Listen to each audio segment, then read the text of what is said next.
mandou aqui, ó. Ele mandou 2 vezes. Ele falou, lê essa aqui. Vamos lá, então. Boa tarde, Daniel, Caio e Arthur. O satanismo tem alguma ligação com a maçonaria? As ligações, elas são só nos altos patamares. Nem todo maçom é satanista. Fato. Mas todo satanista é maçom. É isso. Tem alguma coisa no chat do YouTube interessante? Tem no YouTube aqui. Eu só queria fazer uma pergunta. Ó. Daniel, tipo, você estava falando sobre a pandemia, que antes da pandemia você já tinha conhecimento de que isso ia acontecer? Ou Sim. isso já era citado de que... Sim, isso aí já fazia parte de um plano. Antes mesmo de ser, tipo, de ter um nome, coronavírus, um negócio que surgiu na China. Não sabia qual ia ser, né? Nem a origem, mas sabia que ia ter uma pandemia. Porque muita coisa que você falou aqui, tipo, eu acredito que você ouve o tempo todo gente falando, isso é teoria da conspiração, tal. O que eu queria... Eu até esqueci a minha pergunta. Mas o que eu queria dizer, tipo, essa ideia de teoria da conspiração relacionada a tudo que você disse, e isso que as pessoas falam, esse cara teoria da conspiração e tal, é uma forma de, tipo, calar as pessoas que sabem uma verdade que... Tipo, existe alguma coisa por trás, pessoas querendo calar quem sabe alguma coisa além? Tem, eu recebi muitas ameaças, algumas chegaram até mais próximas, né, de tentar contra a minha vida, e eu tinha algumas cautelas maiores antes com meu filho, porque ele recebia ameaças também, ameaça de sequestro. Meu irmão, policial, uma vez nós prendemos uma pessoa, né, que estava articulando tudo e estavam preparando de sequestrá-lo na escola. Cantou a bola para mim, falou a escola que ele estudava, deu o nome dele, falou, se você não ficar lá a boca, eu vou catar teu filho, né? E aí a polícia fez um esquema ali, né? E acabou localizando e esse cara foi preso. Né? Então, a coisa é séria, né? Então, assim, depois, agora não tenho por que ter medo, né? Agora eu falo tudo que é para falar e ponto final. Sempre falei antes meio codificado, eu falava meio cifrado, a pessoa tinha que assistir o vídeo umas 3 vezes lá para entender. Hoje eu falo bem mais abertamente. E tem um vídeo meu no meu canal, tá escrito lá, Filho do Fogo, Profecia Cumprida, coisas que eu falei no Filho do Fogo, escrito há 20 anos atrás, não, escrito mais, foi escrito há 23 anos, foi publicado há 20 anos, 23, 24 anos atrás, que aconteceram. Aconteceram cartesianamente, tudo certinho. Nesse vídeo eu explico cada etapa, isso aqui foi falado, aconteceu. Não que eu seja o profeta, mas eu tenho um calendário de planejamento estratégico dessa seita, e esse calendário está sendo cumprido à risca. Funciona como uma engrenagem. Até agora está acontecendo, Deus está permitindo que aconteça. Né? Então eu não estou vendo nada fora do eixo. Tudo que estava previsto está acontecendo. Isso que eu estava pensando, enquanto você estava falando sobre a pandemia e isso aconteceu, eu pensei, que tem um sentimento com essas pessoas que falam, isso é teoria da conspiração, um sentimento tipo, falei que isso ia acontecer, sabe? Tipo, mas tem algum exemplo de, tipo, outras pessoas que também falam sobre isso, não sei, de repente algum artista que foi perseguido sobre isso, tem isso no... Tem gente que teve artistas que falaram sobre adrenocrome, por exemplo, de Hollywood. Pode pesquisar aí, algum artista famoso fala. Só que levam como ele tirou onda, ele debochou, mas ele lançou uma verdade. Então, para se blindar, ele fala meio de forma jocosa, meio de brincadeira, mas ele está falando a verdade. Eu acho que o Dave Chappelle, que ele deu uma sumida porque ele deu uma denunciada nos Illuminati, lembra? Sim. Ele ficou um tempão sumido e depois ele voltou a fazer especial porque em alguma entrevista, alguma coisa, ele falou sobre como os Illuminati estavam na indústria, alguma coisa assim, ele meio que denunciou isso e aí ele sumiu, ele meio que fugiu. Quando ele foi para África do Sul. Ele ficou um tempão sem fazer nada. Dizem que é por causa disso, né? Não sabia dessa. Não, eu sabia do sumiço dele, mas eu não sabia que era por causa disso. Tem vários vídeos sobre ele ter denunciado. Tu conhece essa história do Dave Chappelle? Sim. Tem outra, não precisa nem tão longe, pega uma realidade mais próxima nossa. Tinha um médico, o Dr. Hong, né, do Hospital das Clínicas, diretor do HC, na parte de toxicologia, farmacologia, pediatra. Ele falou veementemente contra a vacina, né? E falava assim, estava plenamente saudável. De repente ele morreu. De Covid. Né? Não sei. Esse foi recente agora, Foi né? recente. Teve gente que falou, teve notícias que falaram que o hospital não tinha dado a informação do que ele morreu. Outros já falaram que ele morreu por parada cardiorrespiratória. Mas ele não foi amparado por um hospital. Tipo, você é diretor da HC, o HC é uma referência, minha esposa se formou lá. É um hospital bom, uma referência Brasil, gente do Brasil inteiro você tratar no Hospital das Clínicas de São Paulo. E é uma pessoa de posse, ele poderia ir para um Einstein, um sírio-libanês, mas especialmente no próprio HC, onde ele já é da casa. Mas ele foi atendido no outro hospital, Não sei o caso da urgência, que eu estou especulando, mas o fato é que ele teve uma morte muito breve, ninguém disse que ele estava internado, simplesmente informaram a morte dele. E uma outra coisa curiosa, o Instagram dele simplesmente deletou. Pagaram o Instagram dele, não existe mais. Então, essas duas coisas juntas, fica estranho, né? O próprio Bolsonaro perguntaram para ele nova ordem mundial. Ele falou, sim, existe a nova ordem mundial. Está até no meu, postei lá no Instagram. Tem a nova ordem mundial, existe, ele falou. Só que eu não posso falar abertamente aqui porque vocês estão gravando. Então, quer dizer, você chega a um certo patamar que você sabe das coisas, só que você não tem controle sobre tudo.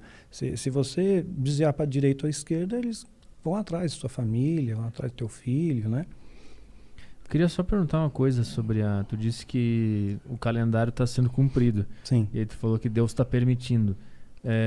Esse é um outro argumento também. Quando eu era ateu, eu falava, pô, mas por que Deus permite esse tipo de coisa? Por que ele deixa a criança morrer? Por que ele deixa esse tipo de coisa acontecer? Por que ele não interfere? Por que ele não interfere? Por que ele permite isso se cumprir? Eu tenho um vídeo meu que explica melhor a essência da maldade. São três vídeos para explicar melhor essa questão. Quer dizer, Deus criou o mal, né? É estranho, Deus é bom, mas ele criou o mal. Na verdade, nós temos o nosso livre-arbítrio, né? E as suas ações elas vão determinar a sua colheita.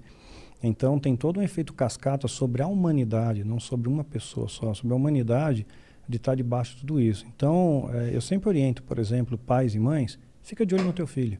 Tá? Não deixa ele longe, né? Você é responsável por ele, né? Não dá brecha. Quer dizer, se você vacila, você é o responsável e você vacila, você deixou uma oportunidade, você cria oportunidades, né? Então, tem N variantes disso. Acho melhor assistir o vídeo que eu explico melhor, né? Não dá para sumariar em poucas palavras aqui. Tá. O que eu queria entender é só se ele tá olhando... Deus está olhando, tudo sim. isso e ele tá, tipo assim... Eu até poderia interferir, mas não faço porque vocês têm que passar por isso. Isso, porque tem que vocês passar por escolheram isso. Isso. Esse é o lance. Esse é o lance. Entendi. Pô, é muita coisa. Vamos tentar fazer a última aqui. E aí, No ó... YouTube... Ah, tá. O Lucas mandou aqui, ó. Nicolau Maquiavel, sim, o filho da puta que deu origem ao termo maquiavelismo de tão foda, tinha um nome zoado desse, tá? Antes de morrer falou, Nicolau Maquiavel.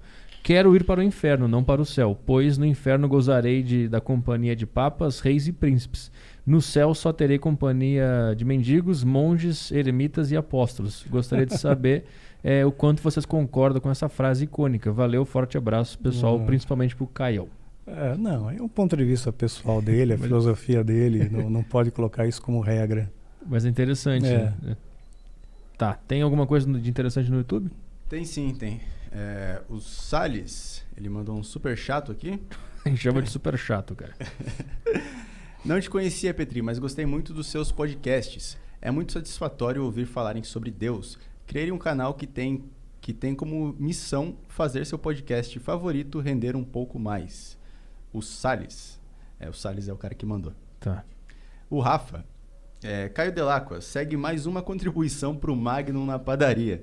Grande abraço aí pra ti e pro Petri também. Gostei do convidado, bom papo. O pessoal tá mandando uma grana aí no superchat. A Helena Mendes. Daniel, seus livros mudaram minha vida. E seu testemunho de vida me inspira. Deus te abençoe. Amém. E o Rafa, de novo. Petri e Caio, o que ele acha do conceito de reencarnação do ponto de vista do mérito do ser que encarna na Terra em situações adversas e oportunidades? Entendi. Eu confesso que eu não entendi. Tá, eu acho que eu entendi. A reencarnação, biblicamente falando, ela não existe. A Bíblia diz que ao homem é dado morrer uma só vez. Então, não rola reencarnação à luz da Bíblia. Embora os judeus acreditassem nessa linha de reencarnação, né? Quando Jesus pergunta aos seus discípulos, e aí, o que essa galera está falando que eu sou? Um fala, você é Elias, né? Acho que ele era uma encarnação de Elias. Mas aí no Novo Testamento, Paulo deixa claro que ao homem é dado morrer uma só vez. E no livro A História de Mitra, eu falo um pouco, deixo um verniz sobre a questão da reencarnação, mas dentro de uma outra possibilidade, né? Mas aí o livro coloca, assim, não humana, né? Não humana, mas sei lá. Mas deixa vocês lerem aí, senão vou dar spoiler. Agora, para terminar mesmo, Saideira. Beatriz, a última questão. Vai lá. Ai, que vergonha. Não tem câmera aí? Então, eu tava vendo um vídeo seu outro dia que falava muito sobre propósito, sobre Uhum. você encontrar seu dom. E isso foi uma coisa que eu sempre ouvi quando eu tava na igreja. Que Deus dá dons Sim. pra todo mundo. Aí tem dons espirituais, dons de cantar, dançar, enfim. A minha dúvida, e uma coisa que eu converso muito com as minhas amigas, com o meu namorado também, todo ser humano tem um propósito na Terra, tem um dom. Porque, assim, a gente vê muitas pessoas em destaque com dons que você fala, cara, um jogador de futebol, uma pessoa que canta muito, que você fala, isso é um dom divino. E todas as pessoas têm algum propósito, porque parece que é uma vida meio vazia sem um propósito, sabe? Tipo, Uhum. é só uma existência. Mas todo mundo tem, Deus distribui isso pra todo mundo. Algumas pessoas não encontraram ainda. Como que encontra, sei lá? Uhum. Todos nós temos, sim, um propósito, sem dúvida. Às vezes a gente imagina propósito uma magnitude muito grande, né? Como falou, um grande jogador de futebol, um grande cantor. E às vezes não, porque Jesus mesmo, para pensar da ótica, do ponto de vista da época, é um carpinteiro, né? Era uma pessoa simples, uma pessoa humilde. A Bíblia diz que Deus escolhe as coisas fracas para confundir as fortes, escolhe os que não são para confundir os que são, escolhe os pequenos. Quando foi escolher, por exemplo, foi ungir Davi para ser rei de Israel, o profeta Samuel chega lá na casa do pai de Davi, e ele pensa, puxa, vai ser o filho maior dele, o primogênito, né, o mais velho, bonito, robusto, o tal de Eliabe, né? E não era Davi, era o pastor de ovelhas, era o cara assim que ninguém ia dar nada para ele, ninguém botava fé na vida de Davi, Davi cuidava de ovelha, fedia ovelha, né? Mas era aquele que Deus escolheu, às vezes um pequeno. Então, eu creio que essa questão de distribuição de dons, ela pode ser muito mais simples e mais rica do que a gente imagina. Você pode ter o dom de acolhimento, você pode acolher alguém que está precisando de ajuda, simplesmente ouvir. Sabe, o dom de ouvir é algo muito especial, porque as pessoas não te ouvem, eles querem falar em cima do que você está falando, não te escutam. Não, já tem uma resposta pronta para você e às vezes você só precisa falar, você só tem que desabafar, porque aquilo está te angustiando, sabe? Ouvir sem julgamento, ouvir com amor, ouvir para ajudar mesmo aquela pessoa. Você pode ter o dom, de repente, de socorro, você vai socorrer alguém, está passando uma dificuldade, vou dar uma cesta básica, não uma cesta básica que nem a igreja dá, né? Arroz, feijão, fubá, farinha, essas porcarias. É uma compra como você faria para você, né? Pensa para mim, eu amo a próxima como a mim mesmo. Então, vou comprar um Danone, um chocolate, que né, sem chocolate também ninguém vive, né? Vou comprar uma coisa legal, carne, leite e tal, e vou fazer uma compra para ajudar aquela pessoa, estou socorrendo aquela pessoa. Então, essas coisinhas pequenas que ninguém está vendo, né? É aí que Deus está operando em você. Às vezes, num abraço, numa visita a uma pessoa que está doente, você visitar um cara que está enfermo, ele pode ter 1000 amigos. Na hora que ele está doente, poucas pessoas vão, né? Porque na hora do aperto que você conhece quem é a pessoa. Então, você fazer uma visita para quem está doente, né? De repente, alguém separou o casamento, está passando por uma situação conflituosa, você fazer uma visita, acolher, né? Escutar, sem julgar, sem apontar o dedo, né? Sem dizer você é isso e aquilo, você está colhendo o que você plantou. A pessoa só precisa ser ouvida, né? Abraçar, ser acolhida. Então, acho que os dons que Deus dá, eles são muito mais simples do que a gente imagina, né? Um abraço pode mudar uma vida, né? Quantas vezes ministrando nos seminários por aí, havia pessoas, sabe, sentia de Deus, abraça aquela pessoa. A pessoa chorava, nunca foi abraçado, nunca ninguém, o pai, a mãe, nunca falou, meu filho, eu te amo, eu te amo, eu tenho orgulho de você, nunca escutou isso. E aquela pessoa precisava que de repente você seja usado como mão de Deus, né? Abraça aquela pessoa como fosse Deus abraçando, olha, Deus te ama, Deus não esqueceu de você, Deus está aqui com você, né? Você é especial, né? Enxugar as lágrimas, sabe?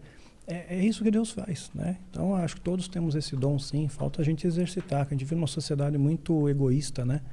Então, é questão de exercitar esse dom, sim, o dom do amor. E as redes sociais e a indústria, eu acho, a mídia, ela talvez também tenha feito essa busca da vocação, do propósito, ficar meio nebulosa, por se comparar sempre com pessoas que estão num palco ou estão recebendo um prêmio e tal, e a gente acaba nem olhando pro mais simples. Mas né? você vê na Bíblia, são os pequeninos que Deus usa. Então tá, vamos lá? Vamos embora? Vamos. Obrigado por vir. Valeu. Soquinho sempre dói. Valeu. Obrigado, tava ansioso pra essa. Foi do caralho. Obrigado por vir. Valeu, Caio. É isso aí? Dá tchau pra turma aí. Tudo certo. Falou. Valeu. Turma. Então tá, até amanhã. Amanhã tem mais. Sexta também tem. Semana que vem também temos. Aí temos uma agenda